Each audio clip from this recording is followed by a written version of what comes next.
வெள்ளத்தப்போ தமிழக மக்கள் ஆளும் கட்சி தமிழக அரசின் மீது மிகுந்த கோபத்தில் இருந்ததை பார்க்க முடிஞ்சது.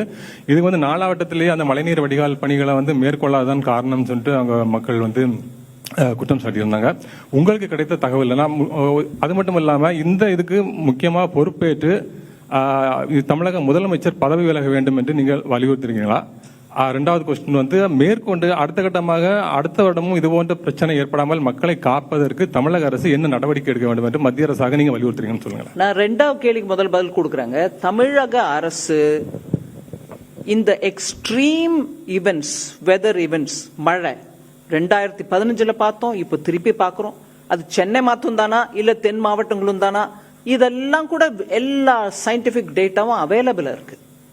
அதுக்கேற்ப அந்த பேசின், சென்னை பேசின் கோசம் நம்ம கொடுத்த பணமும் இருக்கு அவங்க கிட்ட. அதானே இந்த 4000 கோடி. இதெல்லாம் சரியான விதத்துல சரியான சமயத்துக்குள்ள உபயோகப்படுத்தி இருந்தா இந்த நிலைமை வராது. அதை பத்தி சரியான விவரம் கூட கொடுக்கறது இல்லைங்கிறது என்னுடைய குற்றச்சாட்டு.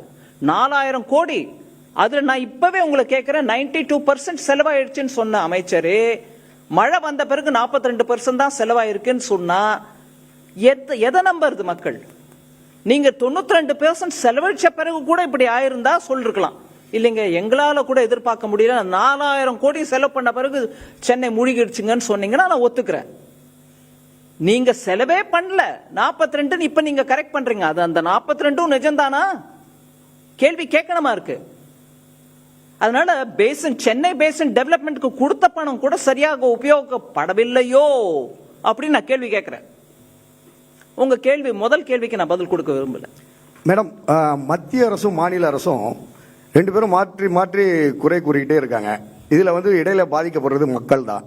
இதை பற்றி நீங்க என்ன நினைக்கிறீங்க? 2 பேரும் குறை சொல்லலைங்க, நாங்க குறையே சொல்லல. நாங்க பண்ற வேலையை பண்ணிக்கிட்டே தான் இருக்கோம். நாங்க குறையே சொல்லல, நாங்க பண்றத பண்ணிட்டு இருக்கோம். அதுவும் சமயத்துல பண்றத பண்ணிக்கிட்டு தான் இருக்கோம். மக்களுக்கு இடர் வரக்கூடாதுன்னு பண்ணிட்டு இருக்கோம்.